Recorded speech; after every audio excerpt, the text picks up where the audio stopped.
राजनीति में एक बार फिर से बीजेपी ने चौंकाने वाला दांव चल दिया है।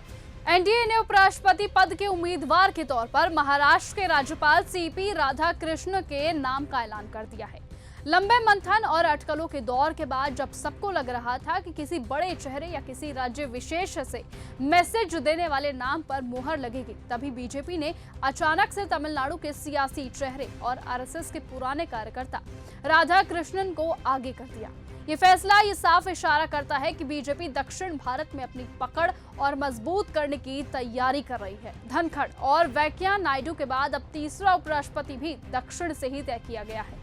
राधाकृष्णन सिर्फ नेता ही नहीं बल्कि संगठन के खांटी सिपाही है, जिन्हें कोयम्बटूर का वाजपेयी कहा जाता है और जिन्होंने तमिलनाडु बीजेपी को खड़ा करने में अहम भूमिका निभाई है। तो वहीं बीजेपी संसदीय बोर्ड की बैठक से कुछ ही घंटों पहले मुंबई में वो अपनी पत्नी के साथ सिद्धि विनायक मंदिर पहुंचे थे और उसके तुरंत बाद उनके नाम पर मुहर लग गई। ये केवल संयोग नहीं बल्कि बीजेपी की राजनीतिक टाइमिंग की एक और मिसाल है। और अब जब संसद के दोनों सदनों का आंकड़ा देख लें तो ये साफ हो जाता है कि एनडीए के पास 423 सदस्यों के साथ आराम से बहुमत है और सीपी राधाकृष्णन का उपराष्ट्रपति चुने जाना ये तय माना जा रहा है। सवाल अब सिर्फ यही बचा है कि विपक्ष कौन सा नाम सामने लाता है और क्या विपक्ष एकजुट होकर मुकाबला कर पाएगा या फिर एक बार फिर एनडीए का खेल पूरी तरह भारी पड़ेगा।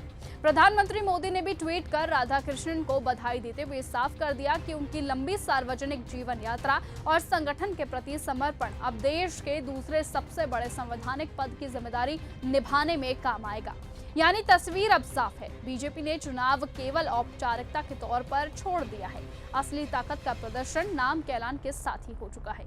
इसलिए अभी देखना होगा कि जिस तरीके से इनके नाम पर मुहर लगी है, जिस तरीके से एनडीए ने इन पर भरोसा जताया है, क्या वो अपने भरोसे पर सच्चे उतरते हैं और क्या जनता इन्हें उपराष्ट्रपति पद के लिए मंजूर करती है, ये आने वाला वक्त बताएगा। लेकिन तब तक के लिए आप बने रहिए और ऐसे ही देखते रहिए न्यूज गंगा। नमस्कार। ऐसी ही खबरों को सुनने और देखने के लिए सब्सक्राइब करना बिल्कुल मत भूलिएगा चैनल न्यूज गंगा। खबरें अच्छी लगी तो लाइक का बटन दबाना बिल्कुल मत भूलिएगा। कमेंट बॉक्स में टाइप भी कर सकते हैं और हाँ, शेयर करना भी बिल्कुल मत भूलिएगा।